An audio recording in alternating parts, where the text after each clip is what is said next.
welcome to IVLP Faces of Exchange Alumni Impact Stories special episode. I am A. Antonio.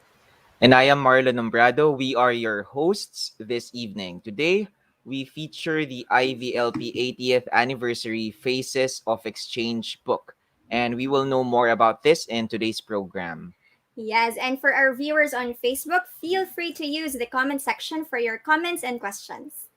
Also, stay updated online. And if you wish to post on social media, you may use the hashtags hashtag IVLP, hashtag Exchange Alumni, and hashtag USPH Alumni. Right, but before anything else, to know more about the International Visitor Leadership Program or IVLP, let us all watch this.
Yes, and as Marlon mentioned earlier, tonight is all about the Faces of Exchange virtual book launch. The IVLP 80th anniversary book is a commemorative book featuring stories of IVLP alumni in the Philippines throughout the years. This book particularly features the work and advocacy of the IVLP alumni in the Philippines and how their IVLP exchange experience made an impact to them and their work. Right, so now before we proceed to our panel, let us know more about this book through this video. Let's watch this.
Yes, and tonight we are honored to be joined by several alumni featured in this book, as well as the creators of these milestones. So let us call them in on Alumni Talks.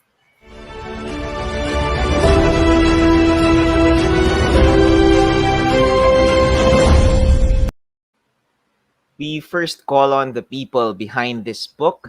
Our first guest joined the State Department as a public diplomacy focused Foreign Service officer in 2004. He has most recently served as the Deputy Director of Public Diplomacy in the State Department's Bureau of East Asian and Pacific Affairs. His most recent overseas position was as the head of the Public Affairs section at U.S. Embassy Rangoon from 2016 to 2019. He has served in the Philippines previously, as well as in Singapore and in Afghanistan. In Washington, he has worked as an Afghanistan desk officer, as the EAP Division Chief for the Bureau of International Informations Programs, and as a State Department Fellow in the U.S. Congress. We are joined tonight by the Public Affairs Counselor of the U.S. Embassy in the Philippines, John Grotch. Hi, John. Welcome. Thank you. Great to be here. Our next guest is currently the department chairperson of the Development Communication Department in Xavier University Ateneo de Cagayan.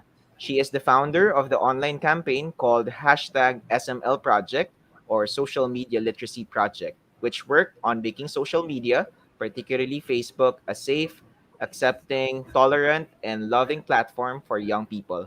She has been in the teaching profession for more than 10 years and has been involved in several strategic communication projects and research focusing on participatory communication and communication for development. Our guest is the implementer of the IVLP 80th anniversary campaign in the Philippines and has been deeply involved in the creation of the alumni book. We are joined tonight as well by IVLP alum and project head of the book, Rochelle Barakias. Hello, Miss Rach. Hi, Hi. Marlon. Hi, Iya. Good All evening. right. Welcome to the show. And we are also joined tonight by some alumni who were featured on this book. We'll start with the first guest. He completed his 3 terms as the municipal mayor of Del Carmen and Siargao Islands. In his 9 years in public service, Del Carmen's partner driven approach to development has resulted in improvements in health service delivery, education reforms, resulting in better learning quality, sustainable fisheries management, community based tourism development, and efficiency and effective local governance. Also, during his term as mayor, the municipality of Del Carmen was recognized for its governance and innovative public service, including the prestigious Hall of Fame of the Seal of Good Local Governance Galing Pook Award for Local Governance Innovation and the WHO Social Innovation for Health. In 2014, he participated in the IVLP project Tourism and Economic Development. Tonight, we have with us the Vice Mayor of the Municipality of Del Carmen, Siargao, Vice Mayor Alfredo Cora II. Hi, Vice Mayor. Hello. Karajao na gabi sa tanan. Good evening to everyone. Good evening. And also, we have with us a Filipino veterinarian, businessman, public figure, and humanitarian, and a frequent speaker, organizer, and community volunteer throughout the Philippines as he advocates for the disadvantaged. He co founded the Yellow Boat of Hope Foundation in 2010, which speaks to the needs of communities where students are often forced to swim to and from school. In 2019, he participated in the IVLP project, Volunteerism and Civic Action. We have with us the Chief Hope Paddler of the Yellow Boat of Hope Foundation, Doc Anton Lim. Hello Hi, po, Doc. buenas noches a todos. Awesome. All right, next we have a multi awarded young entrepreneur, founder, and CEO of a social enterprise called Ginto Fine Chocolates, who makes artisanal bean to bar chocolates. She is also the manager of their family business, Dalrich Food Products, Dalrich Chocolate House in Bohol. She is dedicated to her advocacies on sustainable community development, social entrepreneurship, cacao farming, and women empowerment. Currently, she is working as a consultant and program director for Women's Economic Empowerment of Spark Philippines. In 2016, she participated in the IVLP project, fostering growth and promoting women's entrepreneurship for the Philippines. We have with us the founder and CEO of Ginto Fine Chocolates, Dalarich Polot. Hi, good evening, everyone. Maayong Hi. gabi sa tanan. Good evening. And completing our roundtable is the National Project Coordinator of the Women in STEM Workforce Readiness and Development Program of the International Labor Organization, Manila. She is also the National Project Coordinator of STEM. Project of the ILO, and her mission is to encourage more girls to choose to take technology courses and to help more women working in STEM related occupations to stay and advance in the workplace. This year, she also assumed the role of National Project Coordinator for the We Rebuild project for women entrepreneurs. In 2018, she participated in the IVLP project Hidden No More Advancing Women in STEM Fields. Tonight, we have with us Miss Lights Villoria. Hi, Lights. Hello, good evening, everybody. Hi. All right, let's start the conversation, Marlon. Yes, we're very excited to be talking to these wonderful people with us tonight. And we want to start off our conversation by asking the head of this project, the book, Miss Rach Barakias. Now, what was the process of creating this book, Miss Rach?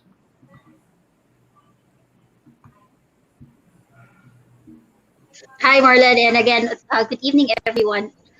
Well, it actually took almost 2 years to come up with the book, and the coffee table book is just part of the whole celebration of the IVLP 80th anniversary project. So the, it's hard to talk about the process of the book without actually looking into the design of the whole project, because when we started planning for the celebration of the 80th anniversary project for IVLP, all activities were designed to include in-person activities because the inception happened during the time pre-pandemic.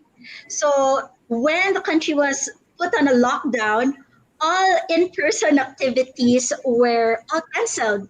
So we had to think of other alternatives wherein we can showcase our awesome alumni. So this was then when the book was when the production of a coffee table book was put in place. So let's put in a coffee table book, um, serve as a commemorative book to highlight the works of our alumni. So from that time, it was an endless work of coordination. So thinking about our roster of alumni, as mentioned, as presented in the video, there were thousands of alumni in the Philippines, and it was really just looking into who could we feature that would best represent IVLP in their own particular communities or in their own particular work. So from then coordination, then interview works. From interview, then we had to go through with illustration. How do we come up with their illustration works from our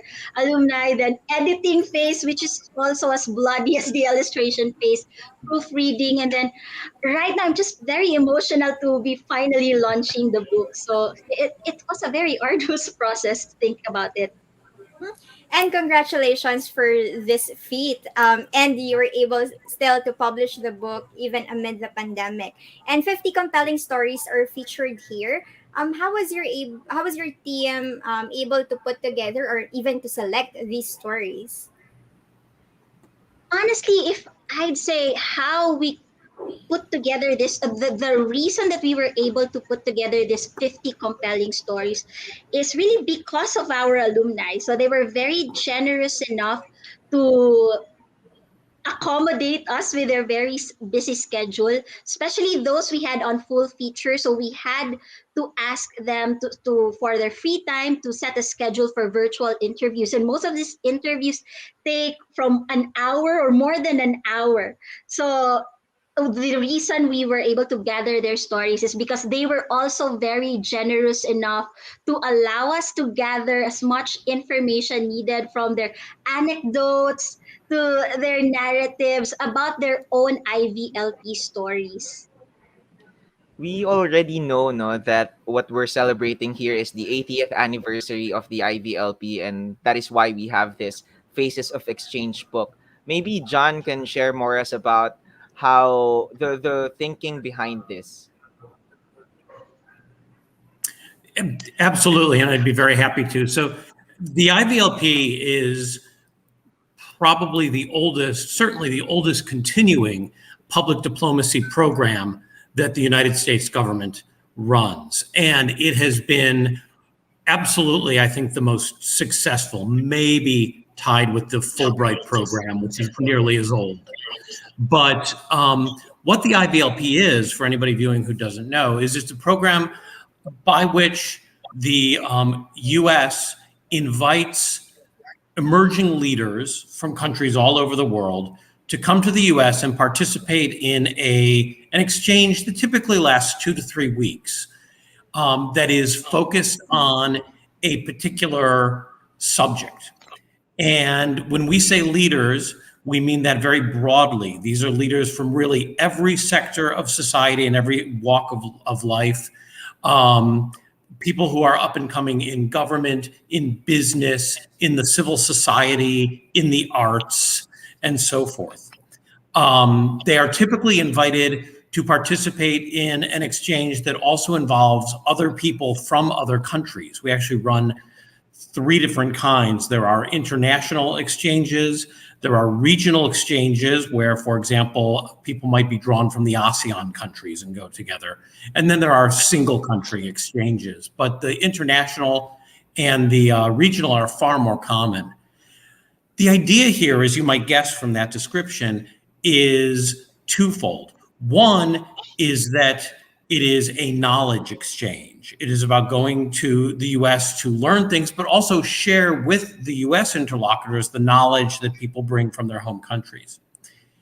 It is just as much as that, though, a networking exchange.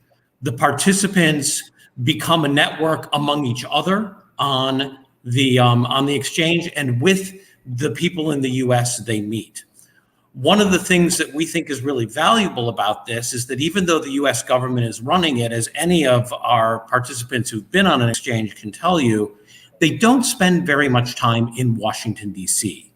The object of the exchange is to get out of D.C., get into what Americans often call real America, and meet counterparts in their fields all over the country. And not just meet them for those 2 or 3 weeks, but then keep them as friends, as network members, as advisors and mentors throughout their careers. So, the alumni, when we talk about IVLP alumni, we're talking about the people who have participated in these exchanges over the course of time. And as you can imagine, there are a great number of those people in the Philippines, given the exchanges are 80 years old. Right. It actually sounds really, an enriching experience. So let's now talk to some of the featured alumni that we have with us here. Congratulations for being featured in this coffee table book. So let's start with a basic question. How does it feel to have your story highlighted among thousands of stories? Let's start with Vice Mayor Coro.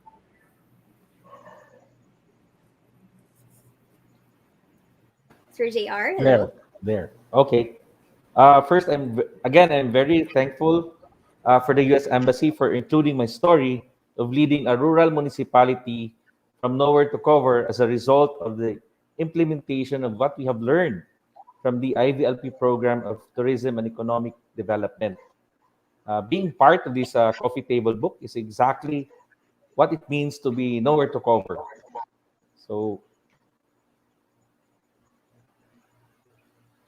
Okay. And Doc Anton?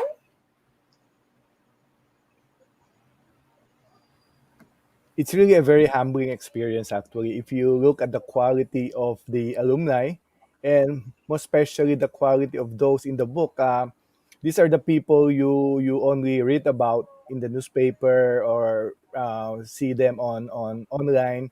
But I'm very happy to have been able to work with them closely. And it's really a humbling experience, and the network that you get, not just from your batchmates, but um, from everywhere, is really something to cherish about. Really exemplary people. Dala Rich. Yeah, actually, when I was informed that I'll be included in the group, I was actually very excited, also very inspiring. to be included with most, I know I would say very inspiring people in the Philippines. So when I saw the book, I was like, wow, why I was included. Actually, I questioned myself, but I was like, I think this is also a validation of the work that I do. And yeah, and I would like to thank US Embassy and IVLP for choosing me as one of the featured alumni for this book. Thank you. Yeah, lights. Yeah, it feels so unreal, to be honest, to be included here. Until we saw, for me personally, until I saw the book and it was only 50, I was saying like, oh my gosh, like this is real. But yeah, for me, I'm just really grateful to be included here because like to be among just here in this room is already quite an honor already to be uh, with this amazing group. Yes, I truly understand, no, the feeling of excitement and also the pride that comes from being part of this select 50 people to be included in this coffee table book, which actually is already uploaded in the website, no, of the US Embassy in the Philippines. So it's for everyone to see already.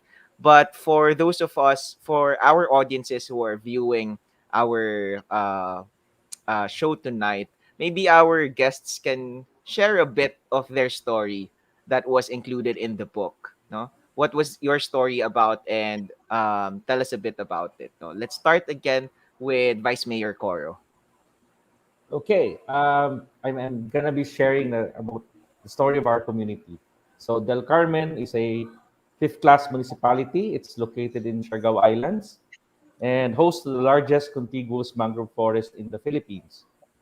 Prior to the community-based ecotourism implemented, Del Carmen is kind of like the illegal fishing and illegal mangrove cutting capital of the Philippines. Multiple dialogues we have was done with our community, and we started to implement programs that allows them to appreciate more of the ecosystem and understanding of the policies we were trying to implement. And the IVLP program that I participated in, I was able to really absorb the totality of tourism from the US perspective and how to bring it to our locality. And by trying to bridge these two different perspectives of the types of plans and programs that we can implement, we were able to come up with a concrete activity and plan and program that allowed us to do this ecotourism alternative livelihood. Na the results was really good. We didn't expect it. Just to share with everyone, for example, our poverty incidence cut down from 69.9 to around 37.4 around 2018. That's a 31% drop in poverty. And another one is that 100% of our previously normal in illegal cutting activities was already zero. Fish stocks were high. So there's really the transformation of the different behaviors of our people, driven by our activity, which is tourism, allowed us to become the number one island in Asia recently and one of the top 100 places to be this 2021. Right, the locals of Del Carmen are truly fortunate to have you there as their vice mayor, sir. Let's hear from Doc Anton. Yeah, yeah. The story that was featured in the book was our Yellow Boat story. It started in 2010 when someone decided to care. He saw from afar kids swimming to go to school. So he relayed that story to Jay Haboneta, and Jay relayed it to me, and that was it. We were so shocked that at this age and time, there's still kids swimming to go to school because we know of kids hiking, walking, but never swim. But that really bothered us, and as they say, the rest is history. From that one school boat that we gave to the community in Layag-Layag, Zamboanga City, we now have over 5,000 boats and in over 200 communities, and we have adopted over 120 public schools. So that all came from just one boat. So that is the story of Bayanihan. This is community coming together, deciding that they want to get out of poverty, and there's only one way out, and that's through education.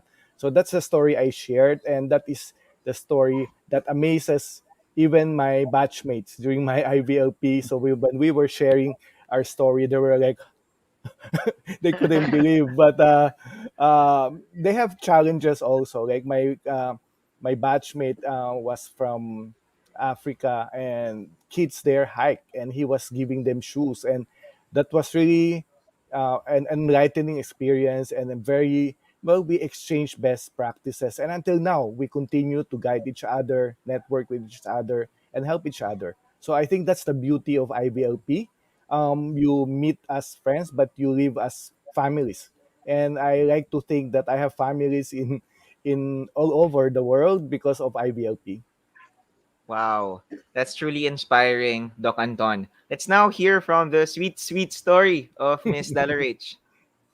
Yeah, the story that was featured, actually featured in the book and the story, it's actually really about chocolate. And our story, as family business started with my mom.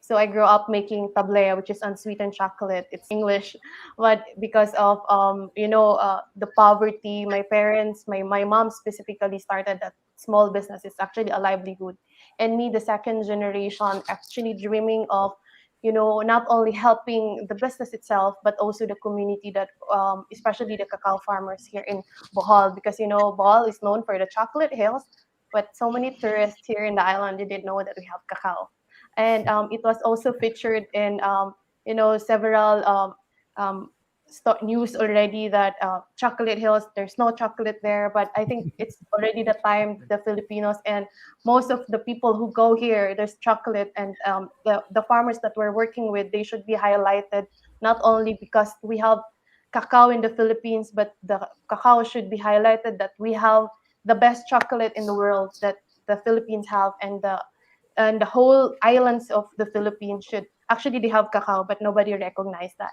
And also, with the highlight of the IVLP, that I was very actually fortunate enough that I was able to visit so many chocolate factories also in the United States, and able to meet women entrepreneurs also. Like even now, they're my mentors, and we're still connected. Even give me advice on whatever I want to do. And especially in Hawaii, I met a couple there who makes chocolates, and this we have the same story and the same mission to about, especially in the tropical country. And then until now, we were able to communicate and give exchanges, and that's how amazing IVLP alum, not only here in the Philippines but in the whole world. Yeah, Wow. Maybe we can have a taste of those chocolates, Miss Dalarich, as well. sure. And of course, we will have the story of Miss Lights. Yes, thank you, Marlon. Yeah, because of my work on encouraging women to get into careers in IT, like we have a hashtag Women Can Do It scholarship, wherein we provide women with scholarships in animation, web development, and game development. The IVLP experience was actually very helpful in finding ways to integrate STEM into the interest of not just women, but in government in particular. When we were at the IVLP, we got to visit different schools that were integrating STEM in the different curriculum. And that really triggered, that really sparked my interest in how can we bring it here in the Philippines. And through the examples of the other women who were in my program, who were all doing inspiring work in helping women get into STEM careers. When I came back here, I introduced it to Tesla, and I said, like, why don't we integrate STEM competencies into our curriculum? Imagine if a welder, imagine if a programmer, understands that how important STEM competencies are, like critical thinking, creative thinking. Imagine how empowering that will be, not just to a woman, but to our workers in general. And through that work that we did with the IVLP Women in STEM program, and also in cooperation with other women in STEM leaders in ASEAN, we were able to introduce the STEM and TVET policy in TESDA, and they will be starting to integrate to include STEM competencies in the different training programs across the country. And it is because of the work that we saw in the IVLP, including the different programs with English for STEM and Relo. We're changing mindsets, we're changing interests, especially now during the pandemic when STEM, science, technology, engineering, and mathematics is really the key, to finding solutions during this pandemic. Mm-hmm. All right, really wonderful stories, and I'd really love to read more about those. Now, IVLP, as we know, is an invite-only program. So all of you were already stellar. Actually, I said exemplary earlier in your own fields. But how was IVLP able to really amplify your efforts? Maybe we'll go in a reverse order. I'll start with Miss Lights again. I know you've seen a lot of amazing examples overseas encouraging women to get into STEM careers. But how was IVLP able to amplify your efforts locally? Yes, so for local, well, definitely the inspiration came from the different examples we saw in the US. We saw it in NASA when we were there in NASA, and I shared in that story, like, it brought me to tears to just see all these space shuttles. And I said, like, imagine if a Filipino can be an astronaut, no? And these examples on how they're integrating it into schools, like young Lego, the first Lego participants, for instance, in Florida, were like showing that kids can actually already participate in these STEM projects. And when we came back, we had a lot of meetings with Tessa, and we said, like, how can we bring this? How can we bring this to our schools? And what they said was, let's include that in our training programs. And through the IVLP, we also introduced different programs, that the US Embassy was already offering, like English for STEM with Coursera. And we had tested teachers just, getting trained for English for STEM, um, doing this course in Coursera, and later on creating MOOC camps wherein they can also bring it to their classrooms. No, that was one. Another one was the Hidden No More program, wherein we were increasing awareness of women leaders in careers in STEM. And I don't know if you are familiar with the movie Hidden Figures. This is the story of three women mathematicians who nobody knew were actually very critical in sending the first American in space. And that journey that they had is an inspiration, to so many women, that while women are not very much recognized in doing careers in STEM, you had the capacity to create that change. And through that work, we brought it here in the Philippines, and more young women are recognizing that. And we started in Tibet, and that exposure with the IVLP, not just the movie, not just the movie showing it to schools, but also the connections that were created as a result of that. Like, we had programs also in Indonesia, in Slovenia, and Australia, who were like saying, like, this is how you can design the program. This is how you can engage more students. And the Ivy, that experience, that network, and also the support also of the American Spaces, the Rielo, in bringing forward that program and localizing it and customizing it for the Philippines, was very Mm-hmm. critical in creating that change. Mm-hmm. Thank you. And later we'll talk more about the positive impact that our leaders here are, doing in the Philippines. Let's go to Dalarich. You mentioned about meeting and finding mentors overseas. How was IVLP able to amplify your efforts here? Yeah, I always remember that I was so excited to go to the United States because that's my first time to go there. So and then I was with it. It was actually a single country program where five women entrepreneurs from the Philippines, and then I feel like I'm the baby on the group because aside from I'm the youngest, I was also able to they were able to share their stories being an entrepreneur as well in the Philippines, and then bringing our own country to the United States and meeting women entrepreneurs at the same time, working with is the program itself is we're more related on agriculture. So we visited different food innovation hub in the DC, and after that we went to Burlington.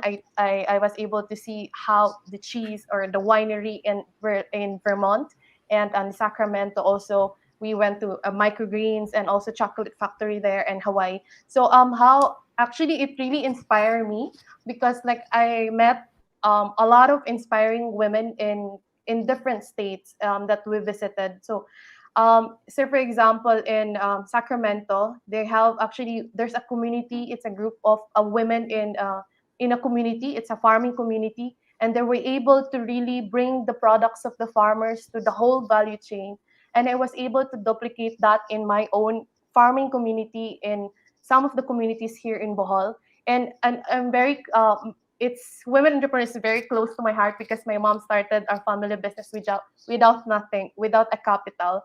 That's also it inspired me to work with an NGO with Spark Philippines also to really capacitate women entrepreneurs, which is they don't have grant to start a business.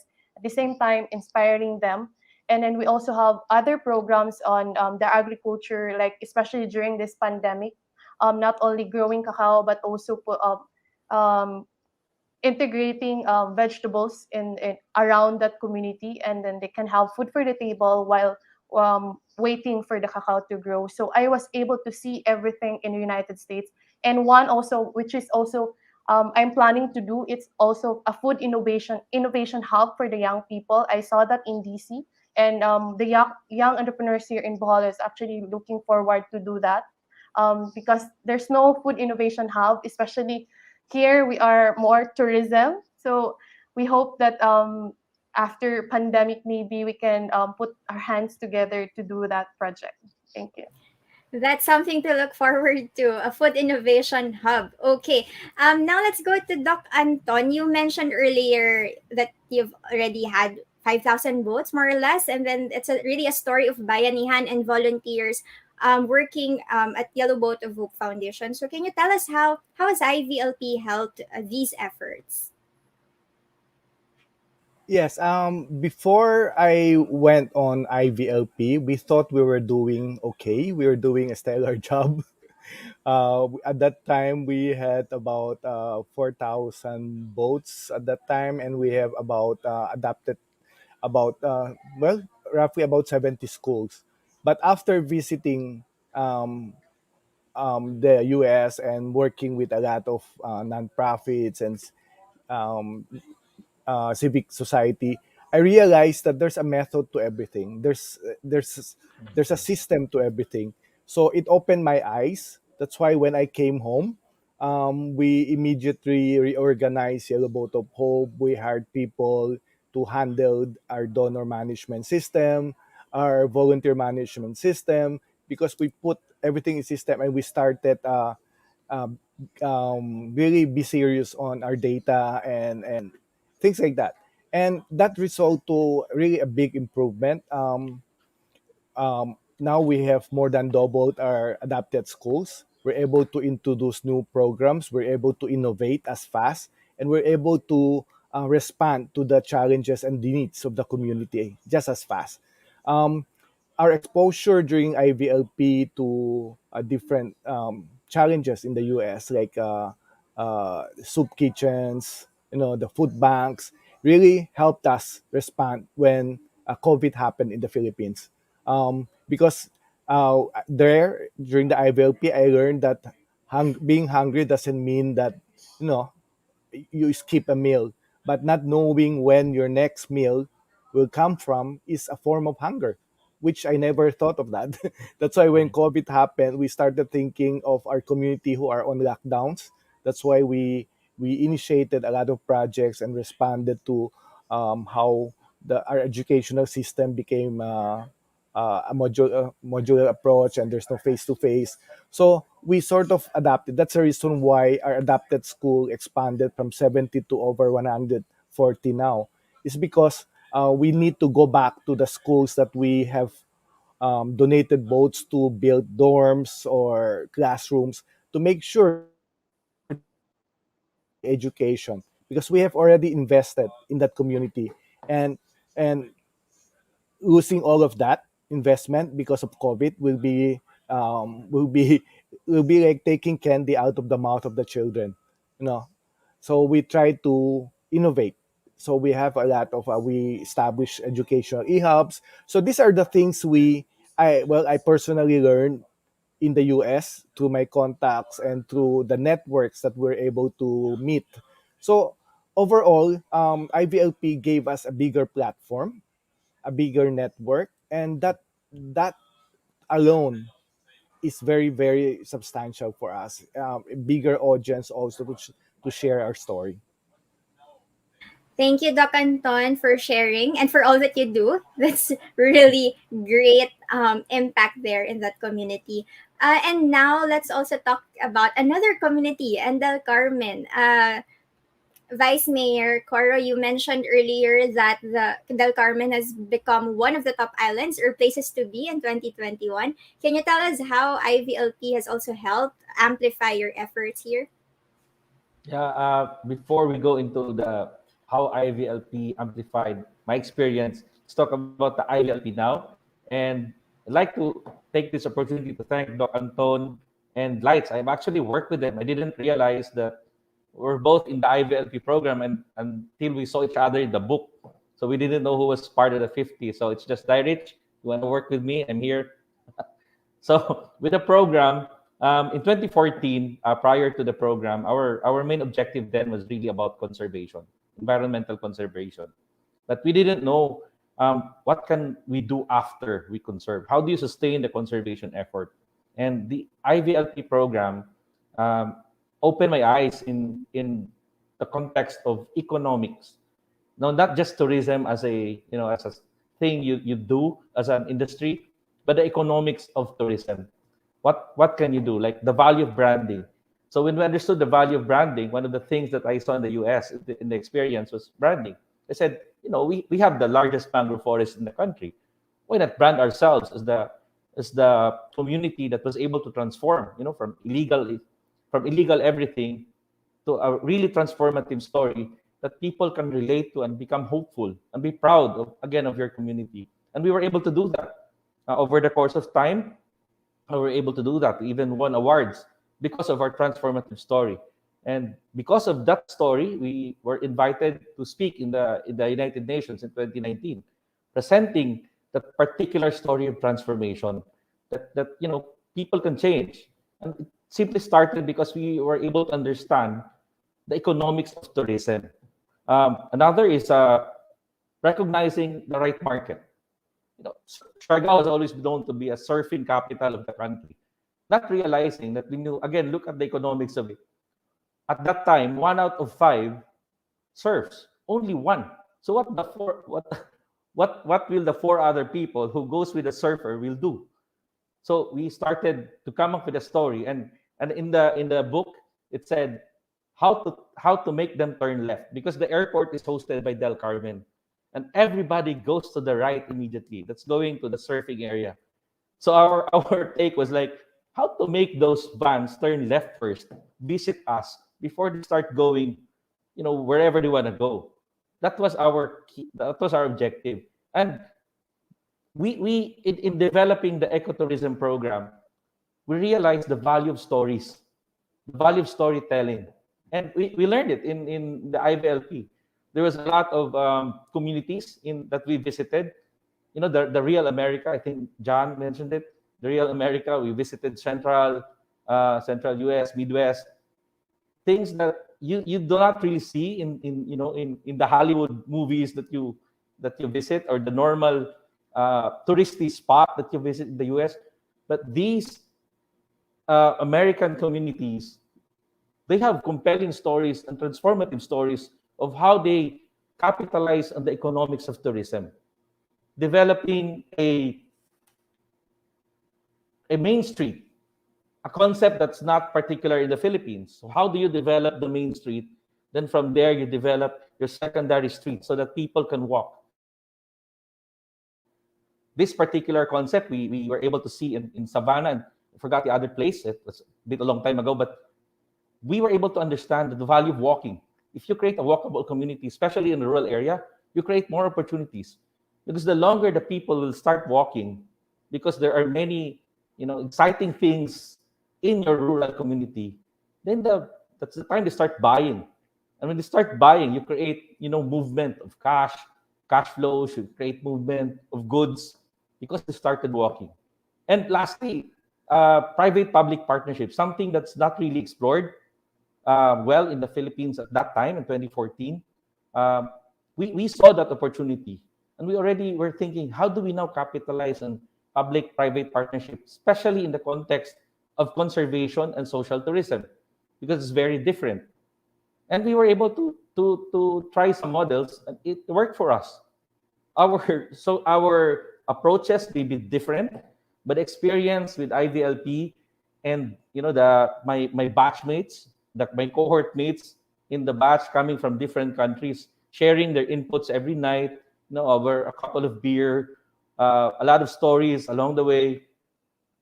I was able to have that confidence that maybe we can try it. If they were able to try it in Morocco, if some guys tried it in Bangladesh, they were able to have some level of success.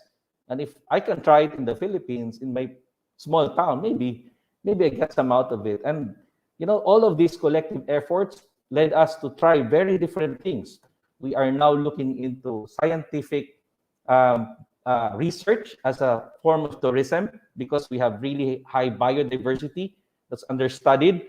And when we started to approach Department of Science and Technology, National Research Council of the Philippines, they started coming in and providing all these efforts. And really, we're very, very grateful to IVLP because of these opportunities that allowed us to open our eyes, to be confident in the things we do, and just to be open-minded and be mindful of the things that we can do collectively. Right. I'm not really sure about how to feel about hearing all of these wonderful stories that our guests have been sharing with us, no? And the fact that we're just hearing 4 out of the 50, right? Stories from the coffee table book. All of these 50 people are considered the faces of exchange, and this coffee table book will definitely carve their stories in the name of I in and their names in IVLP history. Vice Mayor Coro spoke about the importance of storytelling. So I want to ask each of our guests, how do you envision your stories to create more positive impacts in the Philippine society? Let's have Lights take on that question first. Yeah, I like that. I like that point you raised, Mayor Coro. No, I did see that the value of storytelling. It's all about the narrative. It's all about the story and focusing on that one story to show the impact. No, my mom used to be also IVLP, but under Volunteers for America, and it was her story that inspired me also to do the work that I was doing in education. She actually even told me go to when I one of the stops for my IVLP was in University of Southern California, and she also went there 40 years before I did. And imagine the story that she told me, that when she was, I think, 20, she was 20 when she was sent there, and she was telling me that this was what happened to me. I was sent there to talk about the Philippines, and then 40 years after, like I came back for women in STEM, and I think that story that my mom brought to me, was inspiring in itself. And I think for all the IVLP stories, each story is an inspiring story of development, an inspiring story of bringing communities together. And for me, particularly for the IVLP story, hearing the stories from the country at the states that we visited in Boston, in in Florida, particularly in NASA, in the schools, and as Mayor Coro mentioned, if they can do it, we can build that, right? We can build that here, maybe in a way that we uniquely can build.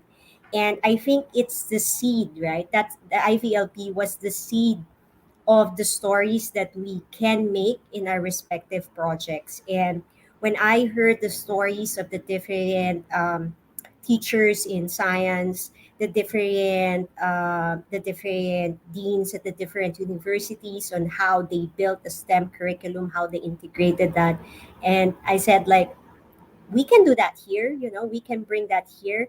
Industry partnerships that were built to be able to create that steady supply of STEM professionals.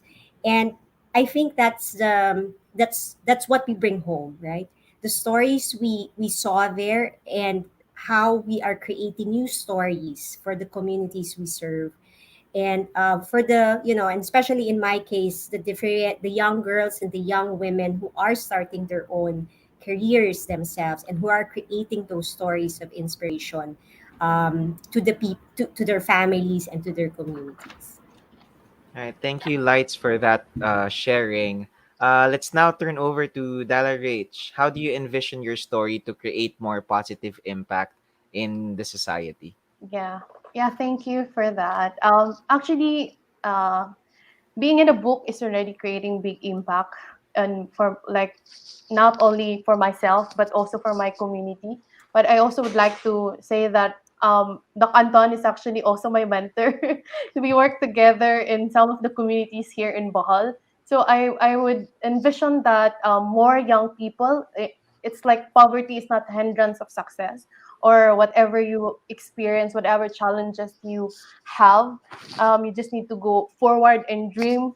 And I would like also to, not only my story will be highlighted soon, but also the stories of the community. And I always believe that if we put our hands together, like with the alumni, the big network of IVLP, and because if you're not, if people will say like I'm alone, I don't have mentors, I don't have, I think you will have mentors. You just need to believe, and like you need to connect with people, because that was my experience. So I didn't even believe that I was with this with this coffee book. And I when I saw the stories all over, like the 50 stories, I would say these people are actually, I just saw this in TV and in the newspaper, but now we're together in the book of the IVLP. So something that I would really say that I really wish and pray, and that the young people can really make change in the society, and they would always believe in their dreams. Because I am a dreamer myself. I didn't even expect that also U.S. Embassy or the IVLP will be inviting me for this program, because that's only a dream. But I always put that in my journal, all of my dreams. But now it's slowly happening. I mean, the dreams that I put, it's actually, I you won't expect that it will happen, but I will always credit that to my mentors, and to my family and the communities that I'm serving. But I saw so many stories already, but I also hope that the stories of my community will be featured soon, and that's really a big impact for me, and that's my legacy. Yeah, thank you. Right. I'd like to just echo that point from Dala Rach, that what is being featured in this book are not only the stories of the IVLP alums, but the stories of their communities, the stories of their mentors, the stories of their families even. Let's now hear from Doc Anton.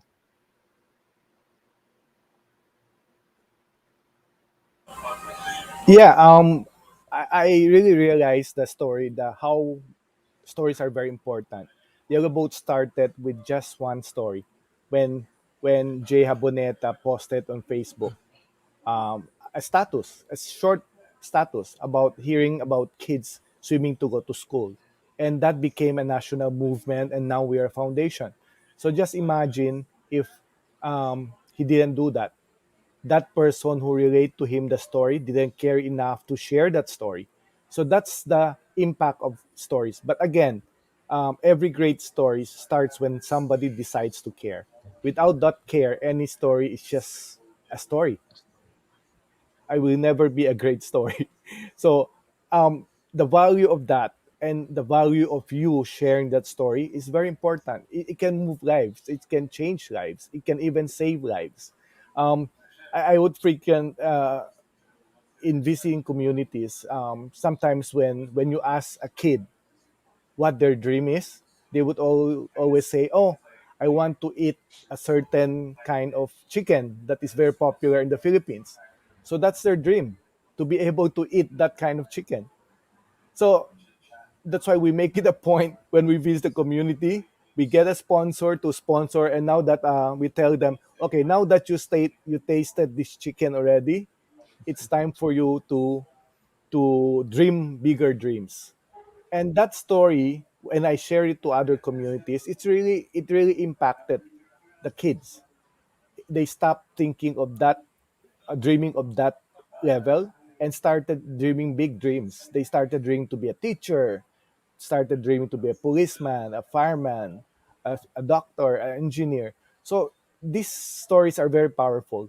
If there's one thing that IVLP, the platform, gave me, is an international audience, because somehow when they know that you're an IVLP alumni, that sort of gives you a seal of good housekeeping and gives you that credibility to talk about what you're doing. And this coffee table book, being one of the 50 to be featured, will I hope will even propel, um, will give attention to the community that we serve, so that we'll be able to serve more communities.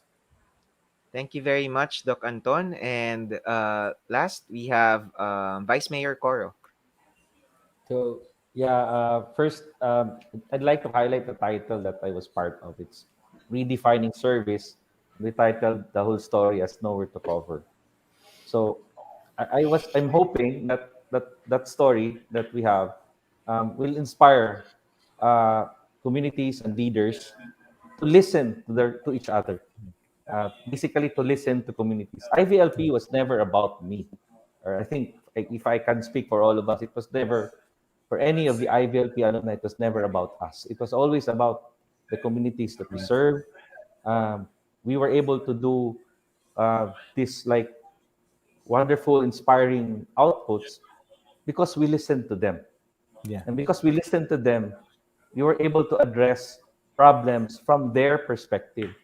We were never imposing things that, we are expert on this or that. It was simply a collection of ideas coming from various stakeholders that have the same purpose. What the purpose might be in Doc Anton's case was, how to stop them from swimming, but still get the good education, how to transport kids from one point to another. And in Dalrich, it's about food, the value of food. I mean, food security probably for Bohol, and for lights, it's about women and STEM, and we all have the same. I think, and there's a lot of the 50 who are there, the thousands more were able to participate in the program. It's all about us listening to our communities, and I do hope, through the book, it will compel more Filipinos, young Filipinos, middle-aged Filipinos, any age, go back, listen to your communities. 80 There's a lot to of learn. stuff that's there that we can do and help. It doesn't have to be magnanimous in the beginning. It simply, as in Doc Anton's words, you simply have to care. Caring is listening. So hopefully we start listening more, and the book inspires us all. And for all those in local government, also listen to our communities. Not everything can be solved by building roads. There are a lot of issues that we can address by simply listening to our communities.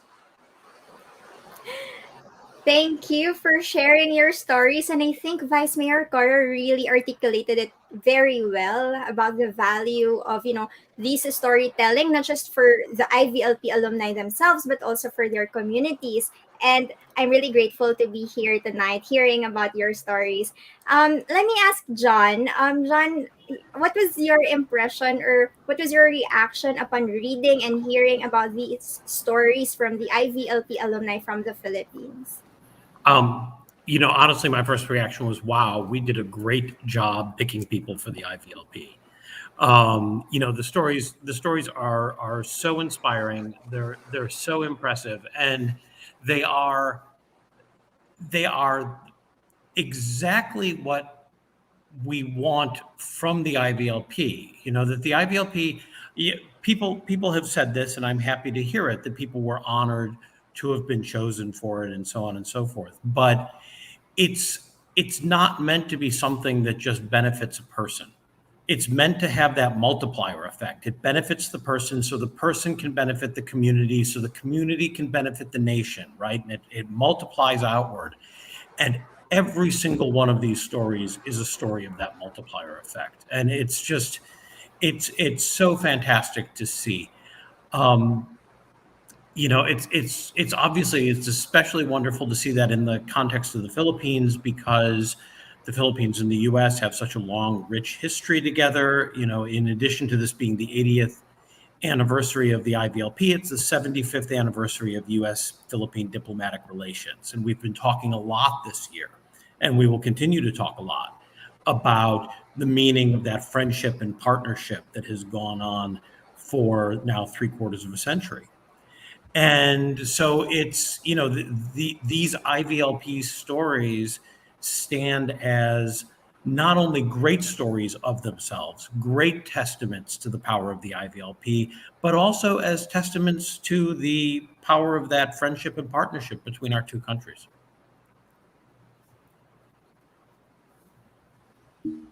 Right. Speaking of moving forward, moving IVLP forward, amidst the pandemic, I guess we can hear again from John. We want to know what's next for IVLP right now and what is the program doing while we are amid the pandemic. So,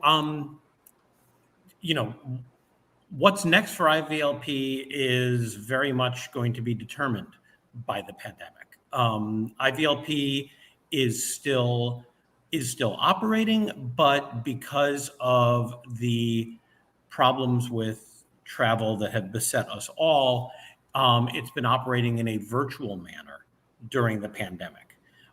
We are all waiting to find out when that will change. People are hopeful for spring or early summer next year, but there's really no way to predict. I think the folks who run the program, this is the Bureau of Educational and Cultural Affairs, called ECA in the United States, and the State Department. ECA is doing what they need to do. They're taking people's health into consideration, and they're being very careful about when they go back to normal. So IVLP continues. It continues in a virtual fashion. And as you could guess from the stories you've heard tonight and from the stories you would read in this book, that is not as satisfying potentially as the in-person experience that people have been describing, but it still has a lot to offer. But I think all of us are waiting for things to get back to normal so that we can get back to IVLP in its fullest sense. Now, in the meantime, IVLP continues, but also the activities of IVLP alums continue. And we have some great ongoing programs right now in that respect as well. So this past year, for example, IVLP alums completed our hashtag MIL for democracy. MIL is media information literacy. There are hashtag MIL for democracy handbook, which contained 18 lesson plans for tackling key issues on democracy, from our civil and digital rights access, equality, free speech, and so forth. I mean, this is a wonderful resource, particularly as we head into the election in the Philippines, where, as you know, there's been lots of talk about misinformation, disinformation, and the need for media literacy. We've also got a social media literacy project going on, and I would be remiss in saying this first project I've described, Marlon and Rochelle are both part of this project, and the social media project, Rochelle's an implementer. So we've got experts here right on the line who can say more about this even than I can. But you know, these are terrific progress alumni projects. We've got an IVLP court judge in Mindanao who's implementing a securing justice project designed to leverage digital technology to provide unimpeded access to justice for the public. And we're collaborating on a variety of other alumni projects as well. So, you know, I won't be so bold as to say the pandemic hasn't slowed us down. The pandemic has slowed everything down, but I think we are doing as much as we possibly can under the circumstances because we are so very committed to this program. We are so happy to have alumni who are committed to it with us. Right. And it's really great to see so many projects from the alumni still going strong even amid the pandemic. Rach, do you have something to add about maybe the next steps, next plans, any reflections upon hearing these stories? I think right now, the coffee table book is just the end project for the IVLP 80th anniversary. We're looking forward to sending all our alumni the hard copies of the book, and hopefully you'd be able. We're in awe of the soft copy of the book, but I'm sure it will be a whole different experience to really get hold of the physical book. All right. Thank you again for sharing your stories. And I guess at this point, Marlon, let's read some messages and questions from our audience.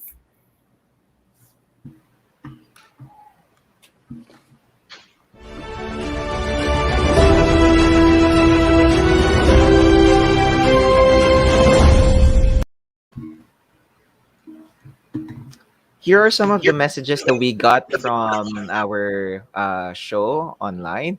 From Hides, she said, "So proud of you, our dear Doc Anton Marie H. Lim." We got people cheering for our guests tonight. We also have from Jenny Alonto Tamano, "So proud to be part of the 50. Until now, I cannot believe why I was chosen. Thank you, U.S. Embassy in the Philippines." Thank you very much, Jenny. We're looking forward to hear your story, read about your story as well from the coffee table book. All right. We From also Samuel have R. this. Go ahead. Sullivan, um, he said, "Thank you, U.S. Embassy and IVLP Batch 2005." No? Medyo homecoming yung peg natin. Reunion, online reunion. From Rose Anna Canlas Mendoza, "Proud of you, Lights. Thank you, IVLP and U.S. Embassy." And from Divine Tarla, "Following the presentation from Bismarck, not sure what ND is. North Dakota. North Dakota, USA. Thank you, And John. in fact, I have to jump in here. I had to Google this when I saw this in the chat. It is 28 degrees Fahrenheit, -2 Celsius today in Bismarck, North Dakota. Wow. So you're not only, it's not only wonderful you're following us, but you're brave to be there. Wow. All right. I guess that was our last comment from our. Oh no, we have another one from. Samuel, I am one of the 50 featured. Thanks a lot. And another story to look forward to reading. All right. Thank you again for all the messages that you sent us. And now let's wrap up this panel discussion and really fun conversation by asking our guests for their final message to our audience. Maybe we can start with Dalarich. As what I've said in the book, whatever challenges we may face, as being an entrepreneur myself, along the way. I said in the book that let's just use those learnings in every difficulties that we face, and let's just be grateful and keep moving forward, because there's always a solution in every problem. And let's put our hands together, not only being alumni, but all the people in the Philippines, and to make a change in our communities. Thank you so much. Thank you. And Vice Mayor Caro, any last messages? Yeah, first, let me invite everyone to visit Siargao. We are open, so you could help us move back and move our economy back to where it should be. And to everyone who's listening, and to all who aspire to become leaders, just look into the IVLP stories. There's a lot you can learn, a lot you can, be inspired with, of the different works that people that were part of this, the 50 and the thousands more that was able to impact our country. And together, I know we can make a difference. Thank you very much. Final message from Doc Anton. Doc Anton, you're on mute. Sorry. Yeah, I would like to thank the U.S. Embassy and IVLP for this wonderful opportunity to be invited for IVLP and to be part of this coffee table book. I just like to remind everyone not to underestimate your power, the power of one. Every great story starts from one person, and there's no perfect time. There's no um, small deed. There's only action. Once you transform that thought into an action, that care into compassion, you make a difference. Just remember, sometimes in when there's nothing but poverty, all a kid need is somebody to care, somebody to show them, make them feel important, and you can restore hope just like that. And once the hope is restored, they're unstoppable. So let's focus on that. There's still a lot of hope out there if everybody will work together and always stop and listen to the community. Sometimes the most complex of problem can be solved by a very simple solution if we just listen to the community. They have all the answers. Thank you very much. Thank you. Listen to the community. Thank you, Doc Anton. And then now let's have lights. Yeah. Again, no, thank you very much to the U.S. Embassy, the IVLP, American Spaces, all our partners within the at the embassy who has supported us for the program, not just the IVLP, but I have four programs right now ongoing actually. For those out there, the challenges we face are temporary. The challenges we face are actually windows of opportunities for us to learn, to innovate, and actually develop solutions for our communities. The problems that we are encountering, these are actually light bulb moments for us. And I saw that when I was at the IVLP for STEM. It doesn't mean that you're bad in science and math, that you won't be able to bring development to your country. Like seeing how it's done out there and seeing, like, if I can't learn this, how can I learn, right? And it becomes an opportunity for you to build something in your community. And so when you go back, right, you use your challenge as your stepping stone to make something better. And I think that's what IVLP has done for all of us. We saw a problem, we went there and we saw, okay, how can we create those solutions for our community, for ourselves, for our families, and also for our communities. Right. We also want to hear the final message from John. Thanks. Well, there isn't a thing I could add about the IVLP. It's always best to hear from those who've experienced it, and they've done such a great job tonight. As my final thought, I would say this. You've heard tonight the IVLP is an invitation-only exchange, but there are many, many exchanges offered through the U.S. Embassy that are not invitation-only. and for which you can apply. And if folks listening out there are interested in these exchanges, I would urge you to go to the U.S. Embassy website. The website address is ph.usembassy.gov, but you can just Google that up and look under the tab that the Education and Culture tab. And there you will find links to all sorts of potential exchanges and information about exchanges and studying in the United States, which is a form of exchange. So please don't think the IVLP is the one and only way to have the kind of experience people have been talking about here. There are lots of opportunities, and we're urging people to take advantage of them. So, our audiences, please take note of all those reminders and invitation from the U.S. Embassy. And final message from Ms. Rach. Well, I would just really like to thank the U.S. Embassy for entrusting me this project. Again, it took almost 2 years to finish it, but I thought it was first grueling. But now that we're already ending it with we're at the finish line, it's actually very surreal. So I'd like to thank our alumni who's here and all the rest who made up the 50 alumni for their generous contributions to their stories. I would like to also thank the team behind the coffee table book. So, our writers, our layout artists, our illustrator, our publication in charge of the logistics. So, everyone behind this project. And I think it will not be possible to produce this book without these amazing people. So, I have nothing but gratitude for the people behind this project. Again, congratulations, Ms. Rach and the team, and all of the alumni who are featured in this book.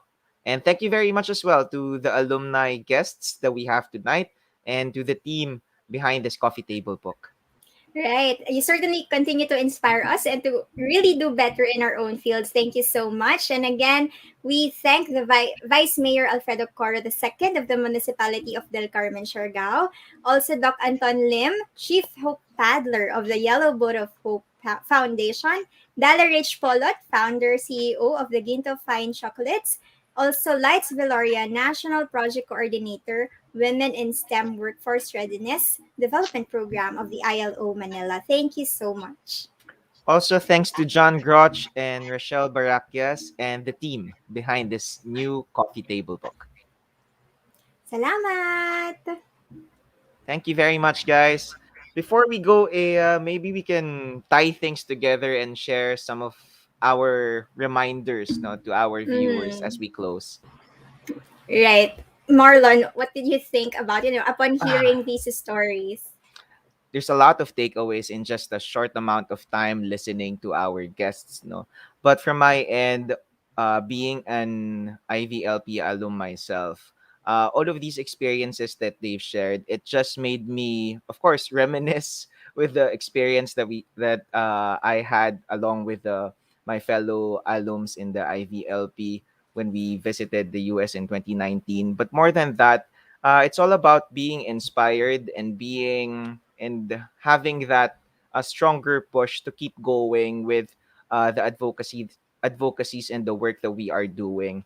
And also one key point that I think was established very well by our guests is how um, wide the network is of the IVLP. Not only the alums here in the Philippines, but the Mm-hmm. entire network of IVLPs in the entire globe. And this allows all of these alums, these various phases of exchange, to really do the work that they do very well and in a very exemplary manner.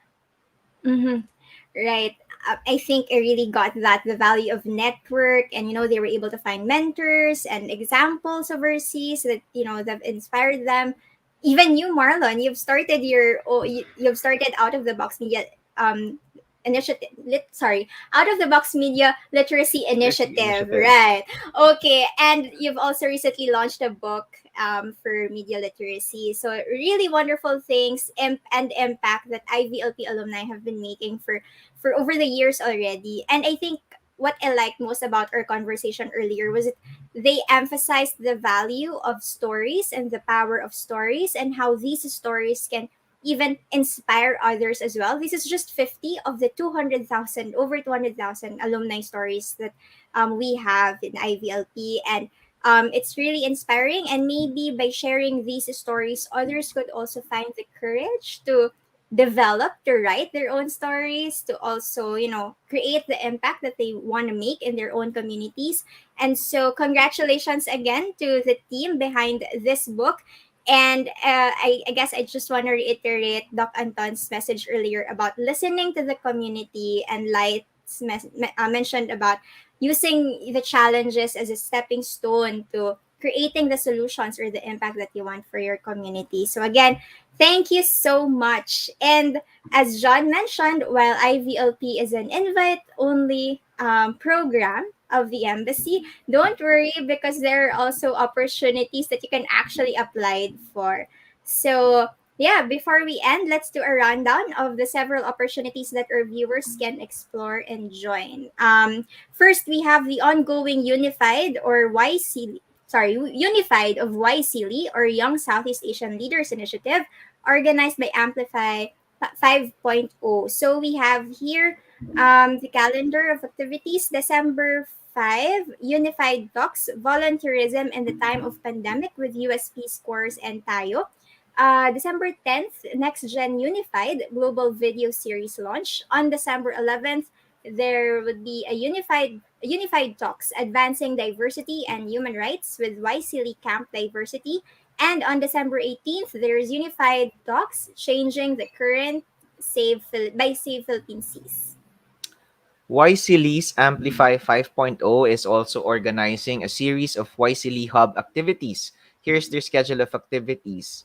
Tomorrow, December 5, the Eastern Visayas Hub is holding their Project Pagbasa, Empowering Community Learning Centers. On December 7, the Negros Occidental/Panay Hub will do their gamified problem solving, while Central Visayas Hub will do their Sambuagita trash traps. On December 10, the Davao Hub will be holding their Himig ng Kalikasan, Nagkakaisang Tinig para sa Kinaiyahan version 2.0. On December 11 to 12, Davao Hub will be doing their Campo Marinos. On December 12 and December 19, the Negros Occidental Hub will do the Love to Read project. And right before we have our holiday break, on December 18, the Davao Hub will be doing their Balikbayan USGAAD Pagbabalik para sa Bayan. Mm-hmm. And for more information, visit unified.ph and YSEALI's Facebook page for more information.